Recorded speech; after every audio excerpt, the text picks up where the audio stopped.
Objectives of government budget. ठीक है, 4 main objectives हैं, GDP growth, allocation of resources, redistribution of economic and income and wealth and economic stability. इसमें जो सबसे ज़्यादा बच्चे कंफ्यूज होते हैं वो इन दोनों में होते हैं। ये दोनों ऑलमोस्ट सेम सेम से लगता है, थोड़ा सा डिफरेंस है लेकिन, ठीक है, तो इसमें थोड़ी कंफ्यूजन होती है। बाकी 4 ऑब्जेक्टिव्स हैं।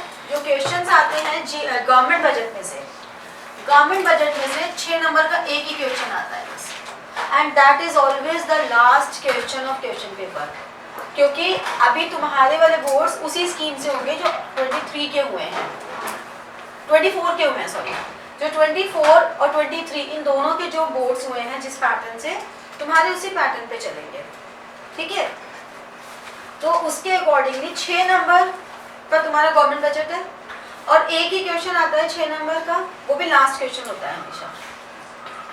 अब वो एक क्वेश्चन 6 नंबर का एक सिंगल भी आ सकता है, 2 3 नंबर के, एक 4 मार्क का, एक 2 मार्क्स का, ऐसे भी आ सकता है, 5 नंबर और 1 नंबर भी आ जाता है। मतलब कोई ऐसा रूल नहीं है कि कितने मार्क्स का डिवीजन होगा, लेकिन हाँ ये पक्की बात है कि 6 नंबर का एक ही क्वेश्चन आना है बस पूरे पेपर में गवर्नमेंट बजट का। इसमें से कोई एमसीक्यूज नहीं आते, कुछ नहीं आता, सिर्फ बैक क्वेश्चन एक 6 नंबर का क्वेश्चन आता है। उसमें ट्रू फॉल्स भी हो सकते हैं, स्ट्रेट फॉरवर्ड ऑब्जेक्टिव क्वेश्चन भी हो सकते हैं। अगर हम पैटर्न को देखें तो जनरली एक न्यूमेरिकल आ ही जाता है 3 नंबर में, ठीक है, जो कि बहुत आसान है, इसके न्यूमेरिकल बहुत ज़्यादा आसान। तो ऑब्जेक्टिव्स में से आपको कोई ना कोई केस स्टडी दे देते हैं और फिर ये कहते हैं कि find out which objectives is followed या which objective is highlighted in the case. Generally ऐसे क्वेश्चंस आते हैं, ठीक है। तो सबसे पहला क्या है, जीडीपी ग्रोथ। जीडीपी ग्रोथ के लिए लिखो, इसी के नीचे लिख लो, चाहे अलग अलग पॉइंट लो, तुम्हारे को जैसे कंफर्टेबल हो। जीडीपी ग्रोथ को 2 तरीके से फुलफिल करते हैं।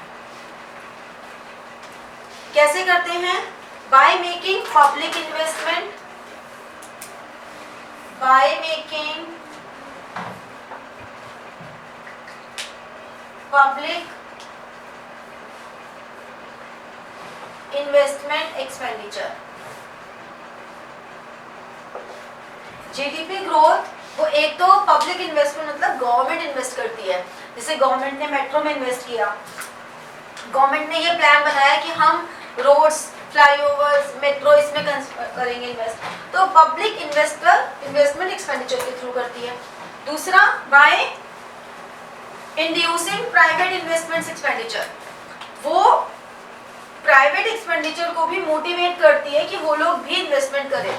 जैसे कि जो टोल रोड्स हैं वो उन्होंने प्राइवेट को दे दी, या फ्लाईओवर के कंस्ट्रक्शन है, जैसे बहुत सारी जगह तुमने देखा होगा L&T करके लगा होते हैं, जहाँ पे भी कंस्ट्रक्शन चल रही है, मतलब लार्सन एंड टर्बो कंपनी के साथ गवर्नमेंट ने कोलैबोरेशन की हुई है।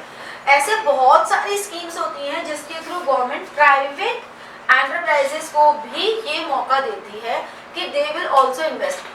उनको इंड्यूस करना मतलब उनको फैसिलिटीज देना, उनको सब्सिडीज देना। जैसे कि अगर आप रूरल एरियाज में इन्वेस्ट करोगे तो आप वहाँ पे अगर इन्वेस्ट करते हो तो आपको लैंड पे इतनी सब्सिडी मिल जाएगी। जैसे न्यूज़पेपर जो प्रिंट होता है, न्यूज़पेपर में जो पेपर है, इस पेपर को सब्सिडाइज्ड पेपर होता है ये। अदरवाइज जितना मोटा न्यूज़पेपर हमारे पास आता है, इस न्यूज़पेपर की प्रिंटिंग कॉस्ट उससे कहीं ज़्यादा है जो हम लोग पे करते हैं। तो न्यूज़पेपर वाली कंपनीज का प्रॉफिट अर्निंग कैसे होती है? एक तो उन्हें न्यूज़पेपर सब्सिडाइज रेट पे मिल रहा है और दूसरा जो उसमें एडवर्टाइजमेंट्स आ रहे हैं उसके थ्रू। तो गवर्नमेंट 2 तरीके से जीडीपी ग्रोथ में हेल्प करती है, एक by making their own investment, second by inducing private investment expenditure. तो हम कह सकते हैं ओवरऑल जो जीडीपी ग्रोथ है वो GDP growth overall investment expenditure से इन्फ्लुएंस हो रही है। सीधी बात ये है कि इन्वेस्टमेंट एक्सपेंडिचर हो रहा है, उससे जीडीपी ग्रोथ हो रही है। ठीक है, समझ में आई ये बात? वो इन्वेस्टमेंट एक्सपेंडिचर 2 तरह से हो सकता है, पब्लिक और private. Got it? Second, allocation of resources. Allocation of resources में फर्स्ट पॉइंट है, 2 पॉइंट्स हो गए ना, एक तो by making public investment expenditure और दूसरा मैंने बोला by inducing private investment expenditure, by inducing private investment expenditure. फिर जब हम एलोकेशन ऑफ रिसोर्सेज की बात करते हैं तो इसमें लिखो resources are allocated by maintaining balance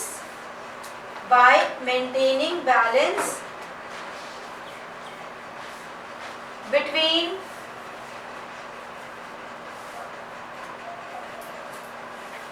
social welfare and profit maximization, social welfare and profit maximization। देखो क्योंकि गवर्नमेंट है उनको सोशल वेलफेयर करना तो जरूरी है ही है, उसको तो वो डिनाई कर ही नहीं सकते, लेकिन सिर्फ सोशल वेलफेयर करेंगे तो इकोनॉमी चलेगी कैसे?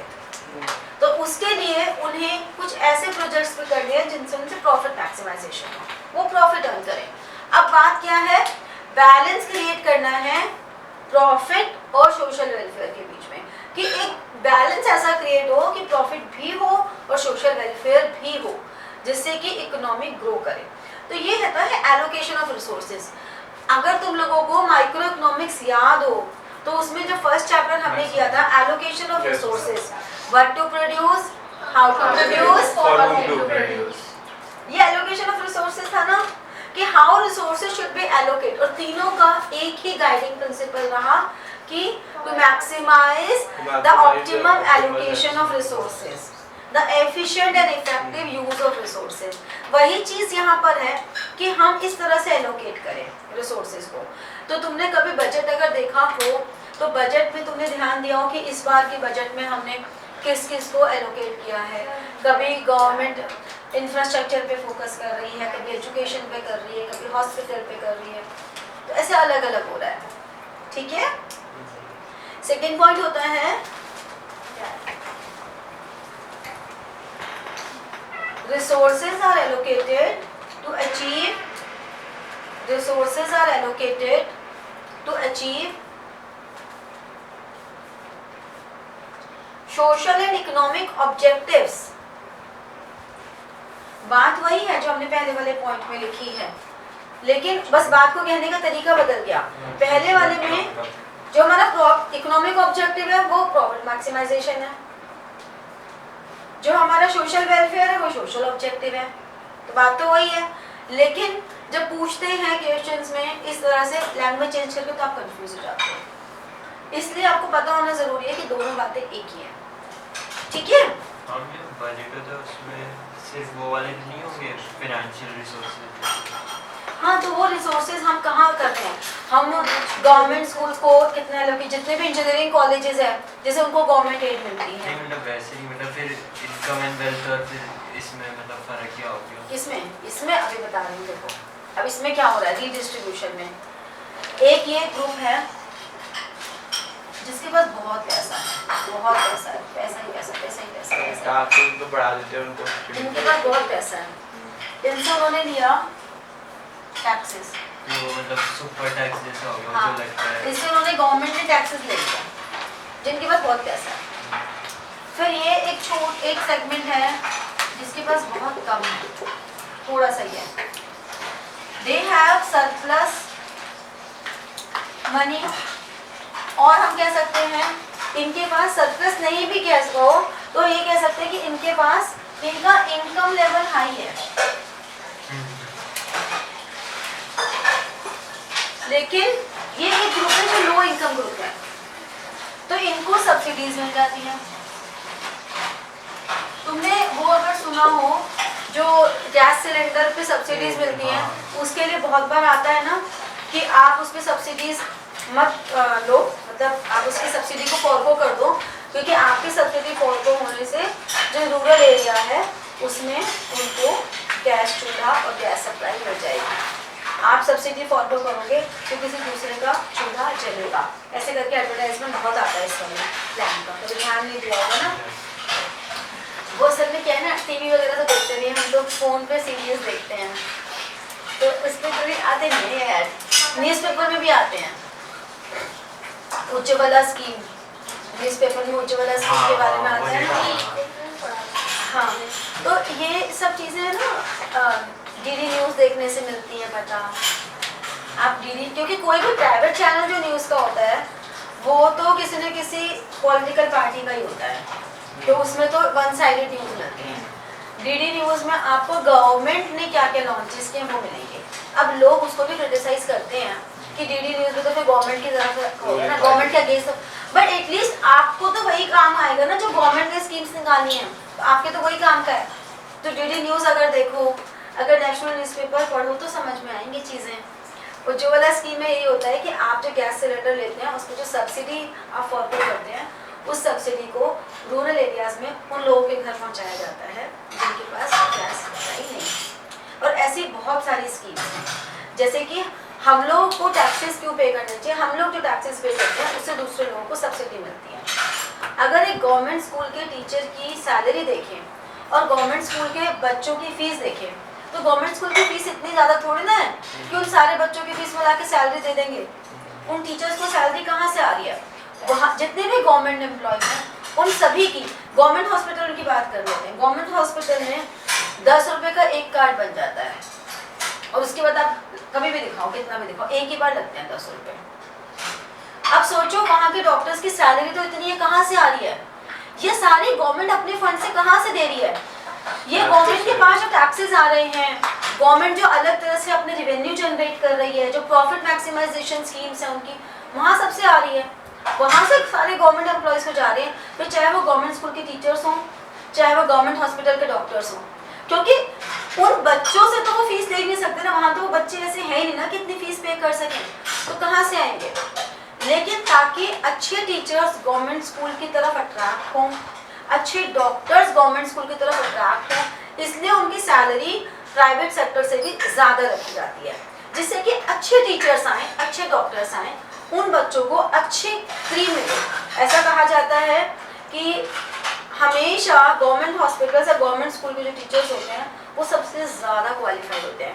हम सिर्फ कहने को कहते हैं कि सरकारी स्कूल या सरकारी हॉस्पिटल में कोई इलाज नहीं करता, बात यह है कि वहाँ पे लोग इतने सारे हैं कि उनके लिए कितना मैनेज करेंगे। तो ऐसा नहीं है कि वहाँ के जो टीचर्स, डॉक्टर्स या जो भी एम्प्लॉयज़ है वो इतने टफ कॉम्पिटिशन्स दे के वहाँ तक पहुँचे होते हैं। तो सोचो कैलिबर तो है ही ना उनके अंदर, ऐसा तो नहीं है कि नहीं है उनका। तो बात वही है कि गवर्नमेंट कर क्या रही है, गवर्नमेंट वो फैसिलिटीज उन बच्चों को सब्सिडाइज रेट पे एजुकेशन प्रोवाइड करवा रही है। किन लोगों से लेके? टैक्स उन लोगों से लेके जो टैक्स दे रहे हैं, तो उनकी मनी को यहाँ पे रीडिस्ट्रीब्यूट कर रही है।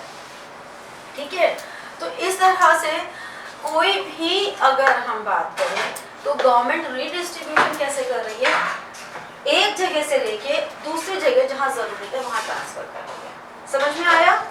एलोकेशन में हम ये बात नहीं कर रहे कि इधर से उठा के उधर जा रहा है। एलोकेशन में सिर्फ ये बात करें कि कहाँ लगाना चाहिए कि हमें प्रोडक्टिव मैनर में काम आए, ऑप्टिमम यूटिलाइजेशन में, बस इतनी सी बात कह रहे हैं। ठीक है, सोशल वेलफेयर जो है वो डिस्ट्रीब्यूशन का ज़्यादा पार्ट है। सोशल वेलफेयर में जब वो लगा रहे हैं तो वो ये सिर्फ ये कह रहे हैं कि हम सोशल वेलफेयर पे काम करेंगे। सोशल वेलफेयर में ये जो पार्क बन रहे हैं ये भी सोशल वेलफेयर का पार्ट है, जो जिम्स बने हुए हैं पार्क में वो भी सोशल वेलफेयर का पार्ट है। वहाँ कोई रीडिस्ट्रीब्यूशन थोड़ी ना हो रहा है, वो तो सोशल वेलफेयर पे काम कर रहे हैं। 10 बजे के बाद नहीं चलेगा, अगर चलेगा तो चालान होगा, ये भी सोशल वेलफेयर का पार्ट है।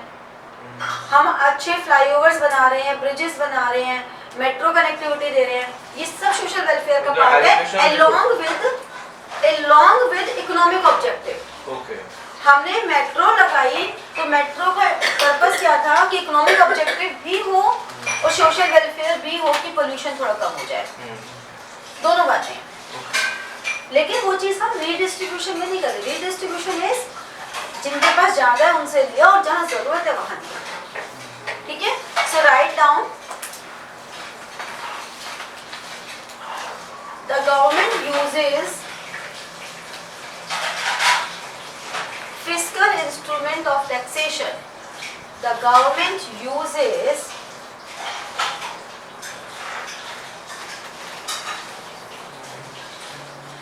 fiscal instruments of taxation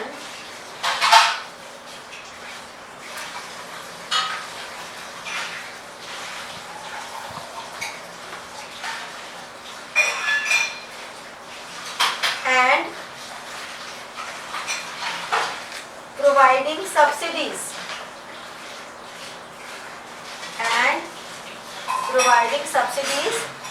to achieve this objective.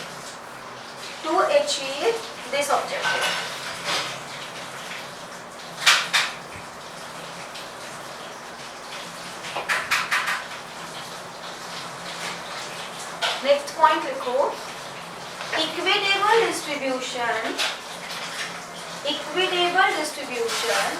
of income and wealth. Equitable distribution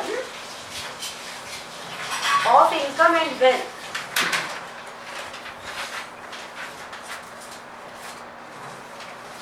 is sign of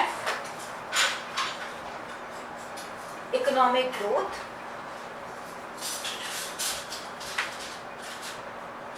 Next point. This objective is achieved.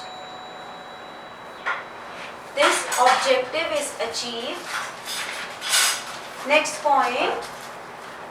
This objective is achieved by government in following two ways.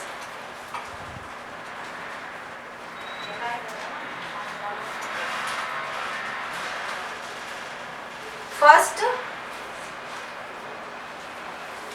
by imposing taxes.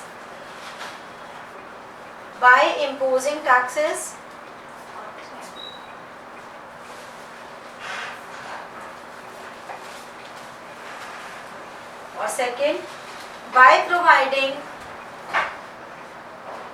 free education and health.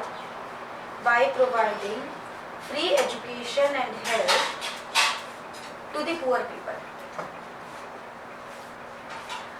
अभी हम लोग आगे एक chapter करेंगे Indian economics में, human capital formation.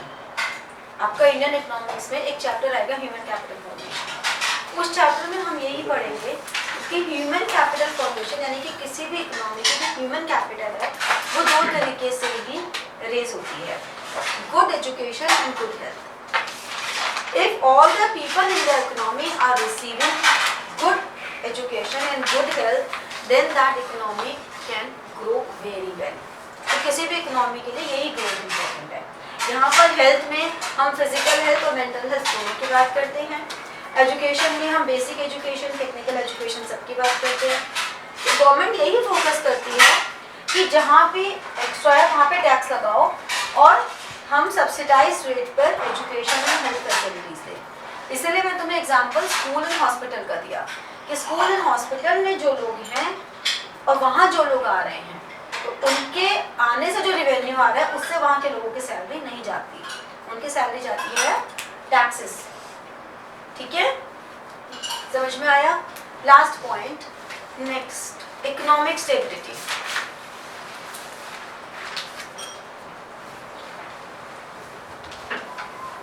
Government budget is used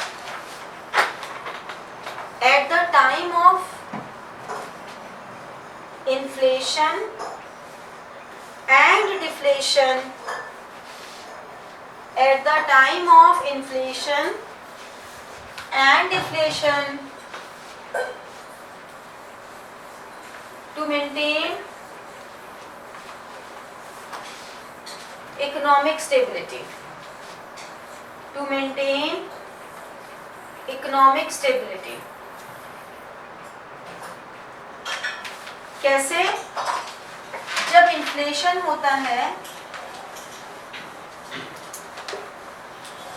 तो हमने पढ़ा था मनी वाले चैप्टर में भी, सेंट्रल बैंक वाले चैप्टर में, इन्फ्लेशन का मतलब है लोगों की परचेसिंग पावर ज्यादा है. तो इन्फ्लेशन को ठीक करने के लिए government need to decrease purchasing power of people. कैसे करेगी? इन्फ्लेशन परचेजिंग पावर कम नहीं होनी चाहिए. कम करेंगे ना, वही तो कह रही हूँ, government need to decrease. Inflation हुआ तो में परचेसिंग इन्फ्लेशन है तो बट लोगों की परचेसिंग पावर बहुत ज्यादा है, नहीं कम होनी चाहिए ना। इन्फ्लेशन में ज्यादा होती है, इन्फ्लेशन में तो प्राइस बढ़ जाते हैं। तभी तो सब कुछ बढ़ता है, प्राइस भी Because बढ़ता है, tax कम हो जाएगी ना, प्राइस बढ़ाने होते हैं। इनकम तो लिमिटेड इनकम भी तो बढ़ेगी। इन्फ्लेशन का मतलब ही ये होता है output increases, income increases, price increases, tax बढ़ा देंगी government. Everything goes on a higher side. तो गवर्नमेंट इसको कंट्रोल करने के लिए फिस्कल इंस्ट्रूमेंट यूज करती है। पर वो ऐसा नहीं बोलते कि जो इनकम है वो मेंटेन नहीं कर पाती इन्फ्लेशन के हिसाब से, तो ऐसे तो बहुत सारे वो हैं, लेकिन नॉर्मली इन्फ्लेशन का मतलब यही है कि आपका price level, income level, output level सब इंक्रीज हो रहा है। अब अगर सब इंक्रीज हो रहा है तो लोगों के पास, क्योंकि परचेसिंग पावर बढ़ी हुई है, तो किसी भी तरह से गवर्नमेंट को क्या करना है, लोगों की परचेसिंग पावर को कम करना है। ठीक है, गवर्नमेंट को इन्फ्लेशन को क्योर करने के लिए, to cure inflation, government need to decrease. Its expenditure. तो वो गवर्नमेंट क्या करेगी इसके लिए? Surplus budget. गवर्नमेंट इसके लिए या तो हाई टैक्सेस लगाएगी या सब्सिडीज रिड्यूस कर देगी। ठीक है ना? और इन दोनों को मिला के हम क्या कहते हैं कि ये हमारे लिए सरप्लस बजट हो जाएगा। समझे?